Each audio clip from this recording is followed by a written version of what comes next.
शास्त्री ने कहा, मुझे मालूम है चौंजी, मैं बेवकूफ़ नहीं हूँ। मैं जानता हूँ कि मैं दुनिया भर के सामने अमन के हक़ में तकरीरें कर सकता हूँ, लेकिन भारत की आवाम के सामने खड़ा होकर ऐसी हमाकत नहीं कर सकता। लेकिन भगवान के लिए आप फ़ौज के बहादुराना कारनामों के मुतालिक बयान देना बंद कर दें और अपने जर्नैलों को भी ये समझाएं कि वो भी थोड़ी बहुत शर्म महसूस किया करें। चौन ने कहा, आप फ़ौज की हौसला अफजाई ज़रूरी नहीं समझते। शास्त्री ने कहा, हमारे लिए फ़ौज को खुश रखना एक मजबूरी है, लेकिन अगर इसी तरह लोगों को इसकी बहादुरी की मनगढ़ंत कहानियाँ सुनाई गई तो वो ये पूछेंगे कि हमने जंग बंद क्यों कर दी थी और ऐसी बहादुर फ़ौज को आगे बढ़ने से रोक क्यों दिया था। जॉन ने कहा, हम इन्हें ये समझा सकते हैं कि हमारी फ़ौजें तो रुकने का नाम नहीं लेती थीं, लेकिन हिफाजती कौंसल ने हमें जंगबंदी पर मजबूर कर दिया था। शास्त्री ने कहा, फिर वो हिफाजती कौंसल का स्यापा करेंगे और हमसे मुतालबा करेंगे कि हम अक़वाम मुत्तहिदा से अलहदा होकर जंग शुरू कर दें। इसका नतीजा ये होगा कि हमें जंग शुरू करनी पड़ेगी और जंग शुरू करने का नतीजा ये होगा कि जब हमारे टैंक फिर एक बार पोरस के आती साबित होंगे और पाकिस्तान का एक एक हवाबाज हमारे 5-5 हवाई जहाज़ गिराएगा तो दुनिया के किसी मुल्क को हमारे हाल से दिलचस्पी नहीं होगी। चौन ने कहा, महाराज, मैं पोरस नहीं हूँ, मैं राजा भी नहीं हूँ, मैं सिर्फ भारत का रक्षा मंत्री हूँ। भगवान के लिए मुझे ताने न दीजिए, हम दोनों एक ही कश्ती में सवार हैं।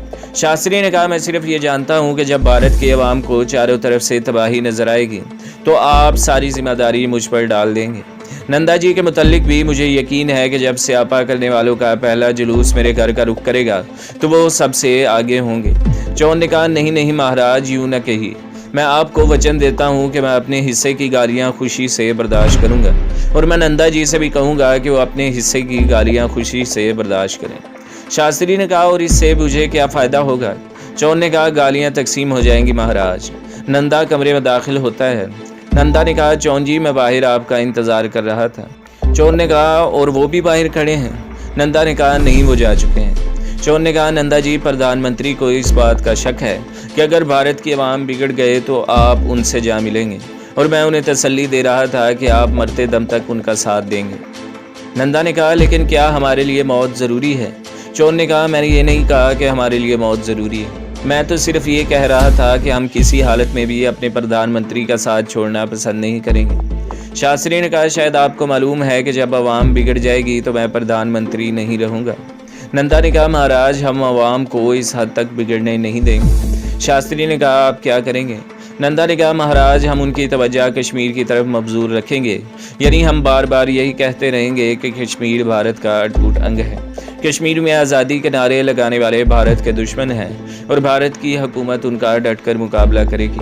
और इसके साथ ही श्री राधा कृष्ण जी अमन के हक़ में तकरीरें भी करते रहेंगे। शास्त्री ने कहा, अमन के हक़ में मैं भी तकरीरें कर सकता हूँ। नंदा ने कहा, महाराज, मैं ये नहीं कहता कि आप अमन के हक़ में तकरीरें नहीं कर सकते, लेकिन मुझे डर है कि जब आप अमन के हक़ में तकरीरें करेंगे तो दुनिया ये कहेगी कि अगर आप अमन के हामी हैं तो भारत ने कश्मीर पर ज़बरदस्ती कब्ज़ा क्यों कर रखा है। फिर आप ये कहने पर मजबूर हो जाएंगे कि कश्मीर पर भारत ने ज़बरदस्ती कब्ज़ा नहीं किया, बल्कि कश्मीर के अवाम की ताईद व हिमायत पर उसे भारत का अटूट अंग बना दिया गया है। फिर ये बहस छिड़ जाएगी कि अगर कश्मीर की आवाम भारत के साथ हैं तो हम राय शुमारी से क्यों डरते हैं। शास्त्री ने कहा, मैं ऐसे सवालात का जवाब देने के बजाय अपने कानों में उंगलियां ठोस लूँगा और अगर मुझे ज़्यादा मजबूर किया गया तो मैं ये कहूँगा कि कश्मीर का मसला भारत का दाखिली मसला है और भारत अपने दाखिली मसले पर कोई बात करने के लिए तैयार नहीं है। मैं डॉक्टर राधा कृष्ण की तरह सिर्फ अपनी अमन पसंदी का डंडोरा नहीं पीटूंगा, बल्कि अमन के अलावा भारत की दाखिली खुद मुख्तारी के नारे भी लगाता रहूँगा, यहाँ तक कि विदेशी मुल्क ये मानने पर मजबूर हो जाएंगे कि अमन के लिए भारत की दाखिली खुद मुख्तारी का एहतराम ज़रूरी है और भारत की दाखिली खुद मुख्तारी के लिए ये ज़रूरी है कि कश्मीर के 40 लाख इंसानों पर भारत के 40 करोड़ इंसानों की हुक्मरानी तस्लीम कर ली जाए। नंदा ने कहा, महाराज, आप इस बहस में न पड़ें। दुनिया को ये मालूम है कि कश्मीर के 40 लाख इंसान भारत के खिलाफ बगावत कर चुके हैं। दुनिया को ये भी मालूम है कि पाकिस्तान के 10 करोड़ इंसान हर कीमत पर कश्मीर को भारत के कब्ज़े से निजात दिलाने का अहद कर चुके हैं और गुज़श्ता जंग में दुनिया ये भी देख चुकी है कि पाकिस्तान सिर्फ भारत से टक्कर ही नहीं ले सकता बल्कि इसकी पिटाई भी कर सकता है। अगर पिछली जंग में हम विदेशी मुल्कों पर भारत की ताकत का रोब बिठा देते, यानी अगर हम सिर्फ मरने मारने वाले होते और हमारा मुकाबला सिर्फ मार खाने वालों से होता तो दुनिया ये जानने की भी ज़रूरत महसूस न करती कि जंग कहाँ हो रही है और क्यों हो रही है। लेकिन हमारी बदकिस्मती से अब 7 समुंदर पार के लोग भी भारत के 40 करोड़ इंसानों की बजाय उन 10 करोड़ इंसानों को देख रहे हैं जो मरना और मारना जानते हैं। बल्कि अब तो ये हालत है कि अगर कश्मीर की छोटी छोटी बस्तियों में भी हमारे सेना बागियों पर कोई गोली चलाते हैं तो दुनिया भर के अखबारात में खबरें शाया हो जाती हैं। इस जंग ने हमें नंगा कर दिया है महाराज। शास्त्री ने कहा, फिर आप क्या चाहते हैं? नंदा ने कहा, मेरे चाहने से कुछ नहीं होगा महाराज। मैं तो ये चाहता हूँ कि जनूब मशरक़ी एशिया ही नहीं बल्कि पूरे एशिया और पूरे अफ्रीका पर भारत का कब्जा हो। जिन मुल्कों के पास ज़रख़ेज़ ज़मीनें हैं वो हमारे भूखे अवाम के लिए अनाज पैदा करें, और जिनके पास ज़्यादा लोहा है उनके मज़दूर हमारे लिए असला तैयार करें। बहरे हिंद का पानी पेट्रोल बन जाए, हिमालय के पत्थर बम बन जाए। मैं हमेशा कश्मीर के सेब और कसूरी मेथी खाना चाहता हूँ, लेकिन अब मैं सिर्फ ये चाहता हूँ कि भारत के भूखे और नंगे अवाम के जुलूस मेरे घर का रुख न करें। मैं ज़िंदा रहना चाहता हूँ महाराज। चौन ने कहा, लेकिन कल तक आपके ख्यालात कुछ और थे। नंदा ने कहा, कल तक हम सब के ख्यालात कुछ और थे। चौन ने कहा, नंदा जी आपको क्या हो गया है? क्या आपने जिन सिंह और सेवक सिंह के जत्थे कश्मीर रवाना करने का जिम्मा नहीं लिया था? नंदा ने कहा, अगर मैं उन्हें कश्मीर का रास्ता न दिखाऊं तो क्या वो दिल्ली में जमा होकर मेरा मुझसे ज़्यादा आपका और आपसे ज़्यादा प्रधानमंत्री का स्यापा नहीं करेंगे? चौन ने कहा, मुझे यकीन है कि पाटिल और सबरानियम ने आपका मोराल डाउन कर दिया है। अभी उन्होंने बाहर निकलते ही आपके कान में कोई नई बात कह दी है और आप ये भूल गए हैं कि आपने सिर्फ चंद मिनट पहले आखिरी दम तक शास्त्री जी का साथ देने का वादा किया था। नंदा ने कहा, सबरानियम ने मेरे कान में ये कहा है कि तुम्हारा आखिरी वक्त आ चुका है, और पाटिल जी ये कहते हैं कि तुम्हें अब भारत माता को पोरस के हाथियों से बचाने की कोशिश करनी चाहिए। चौन ने गुस्से की हालत में मेज़ पर मुक्का मारते हुए कहा, काश पोरस के हाथी दोबारा जिंदा होकर दिल्ली पहुंच जाएं और मैं आपको धक्का देकर उनके सामने फेंक दूं। शास्त्री ने कहा, चौन जी, नंदा जी, भगवान के लिए होश से काम लीजिए, यहाँ लड़ाई न कीजिए। मैं ये मीटिंग बर्खास्त करता हूँ, मुझे आराम की ज़रूरत है। मुझे ननकू कह लीजिए, लेकिन आपस में झगड़ा न कीजिए। शास्त्री उठकर दूसरे कमरे में चला जाता है।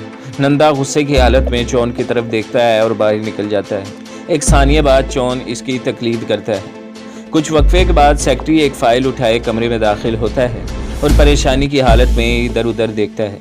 शास्त्री बराबर के कमरे से नमूदार होता है, निढाल सा होकर कुर्सी पर बैठते हुए सेक्रेटरी की तरफ देखता है और फिर मेज़ पर कोहनियाँ रखकर अपने सर दोनों हाथों में दबा लेता है। सेक्रेटरी ने मेज़ पर फाइल रखते हुए कहा, महाराज डॉक्टर को बुलाऊं? शास्त्री ने कहा, नहीं नहीं, मैं बिल्कुल ठीक हूँ। सेक्रेटरी ने कहा, महाराज मैंने मरकज़ी वजारत खुराक और सूबाई हुकूमतों को रिपोर्टों का खुलासा टाइप करवा दिया है और नक्शे में इंतहाई कहत ज़दा इलाकों पर सुरख और मामूली किस्म के कहत वाले इलाकों पर जर्द पेंसिल से निशान लगा दिए हैं। बाज़ इलाकों के मुतालिक सूबाई हुकूमतों का ये दावा है कि वहाँ सख्त कहत पड़ेगा, इसलिए मैंने वहाँ नीली पेंसिल से सवालिया निशान लगा दिए हैं।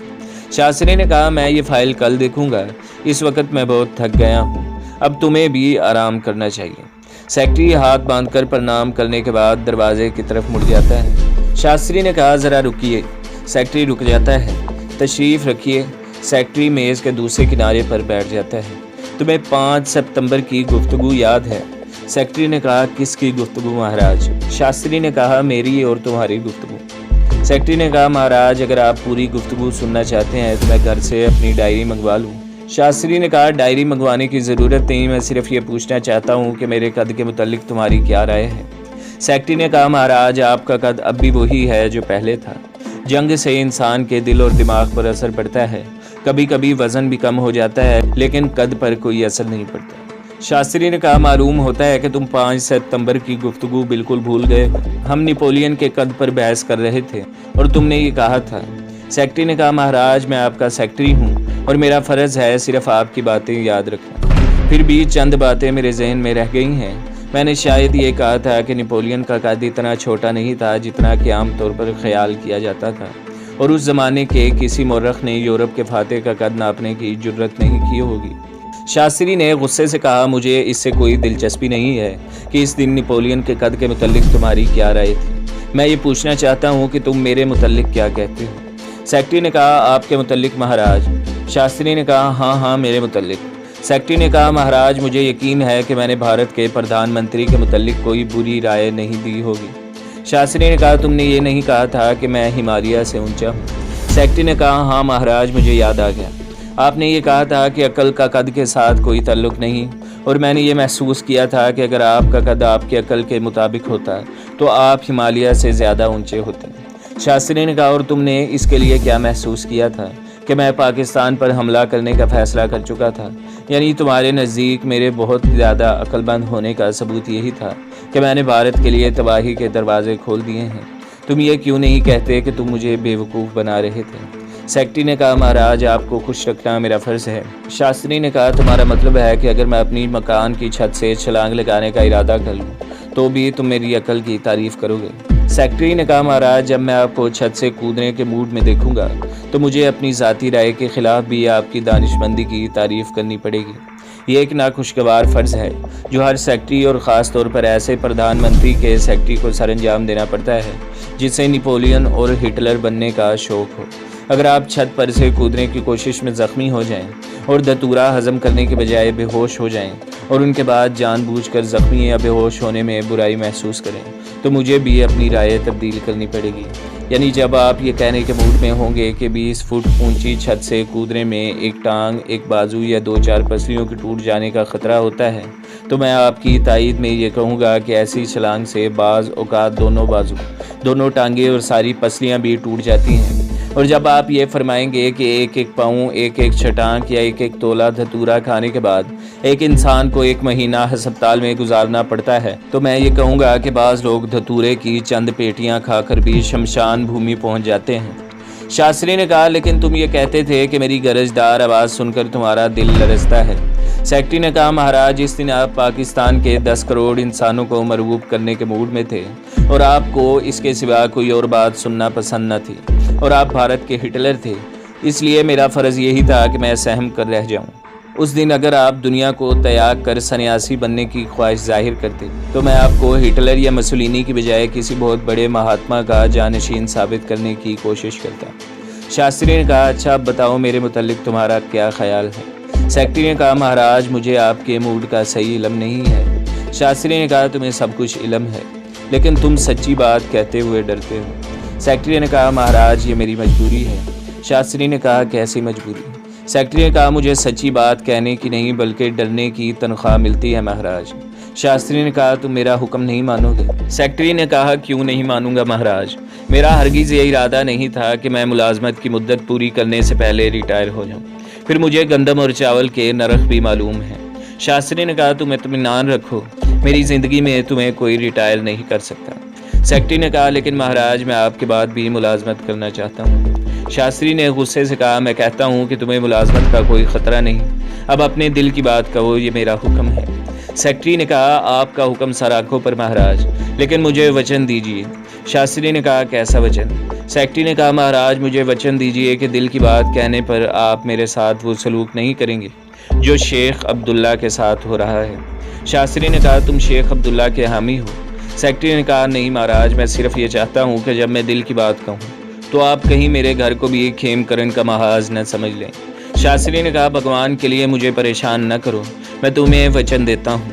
سیکرٹری نے کہا مہاراج میں آپ کو پریشان نہیں کروں گا، مجھے یقین ہے کہ آج آپ سچی بات سننے کے موڈ میں ہیں۔ شاستری نے کہا میرے موڈ کو گولی مارو جی، تم میرے سوال کا جواب دو۔ سیکرٹری نے کہا آپ کا سوال کیا ہے مہاراج؟ شاستری نے کہا کہ میرا قد ہمالیہ سے بڑا ہے۔ سیکرٹری نے کہا نہیں مہاراج۔ شاستری نے کہا کیا میں نپولین ہوں؟ سیکرٹری نے کہا نہیں مہاراج۔ شاستری نے کہا کیا میں ہٹلر ہوں؟ سیکرٹری نے کہا بالکل نہیں مہاراج۔ شاستری نے کہا کیا میں چرچل ہوں؟ سیکرٹری نے کہا ہرگز نہیں مہاراج۔ شاستری نے کہا تو پھر میں کیا ہوں؟ سیکرٹری نے پریشانی کی حالت میں ادھر ادھر دیکھتے ہوئے کہا مہاراج آپ کچھ نہیں ہیں۔ شاستری نے کہا کیا میں کچھ نہیں ہوں؟ سیکرٹری نے کہا نہیں مہاراج، میرا مطلب یہ ہے کہ آپ بھارت کے پردھان منتری شری لال بہادر شاستری ہیں۔ شاستری نے کہا تمہارا چہرہ بتا رہا ہے کہ تم اپنے دل کی بات نہیں کہہ رہے۔ سیکرٹری نے کہا آپ واقعی میرے دل کی بات سننے کے موڈ میں ہیں، یعنی اگر میں آپ کو دل کی بات کہہ دوں تو میرے ساتھ وہ سلوک نہیں ہوگا جو آپ ماسٹر تارا سنگھ کے ساتھ کر چکے ہیں۔ شاستری نے غضبناک ہو کر اپنے بال نوچتے ہوئے کہا تارا سنگھ کے بچے میرے ساتھ سیدھی بات کرو، میں تمہیں وچن دے چکا ہوں۔ سیکرٹری نے کہا مہاراج آپ معاف کیجیے، میں صرف آپ کے حکم کی تعمیل کر رہا ہوں، آپ راجہ پورس ہیں مہاراج۔ شاستری نے غصے سے کانپتے ہوئے بلند آواز میں کہا پورس۔ سیکرٹری نے سہمی ہوئی آواز میں راجہ پورس مہاراج۔ शास्त्री एक खोखली हंसी हंसता है और इसका कहका जो मुसरत की बजाय वहशत और करब का गुमार देता है बतदरीज बुलंद होने लगता है। महाराज भगवान के लिए हंसने की कोशिश न कीजिए, मुझे खौफ महसूस होता है। महाराज भगवान के लिए हौसले से काम लीजिए। अगर आपको अपना वचन भूल गया तो मुझे गालियां दे लीजिए, मुझे पोरस का बच्चा कह लीजिए, मेरा हाथ काट लीजिए महाराज, लेकिन मेरी तरफ इस तरह न देखिए जिस तरह पोरस के बदहवास हाथियों ने पोरस के सिपाहियों की तरफ देखा था। मैं अपने अल्फाज वापस लेता हूँ, आप राजा पोरस नहीं हैं, मैं सिर्फ मजाक कर रहा था। शास्त्री के कहकहे अचानक खामोश हो जाते हैं। वो फटी फटी निगाहों से सेक्रेटरी की तरफ देखता है और फिर आंखें बंद करके दोनों हाथों से सर थाम लेता है। तो दोस्तों और भाइयों, हमारे चैनल को सब्सक्राइब कीजिए, वीडियो को लाइक कीजिए और बेल के आइकन को भी दबा दीजिए ताकि हर जो आने वाली वीडियो है वो आपको सबसे पहले मिलती रहे।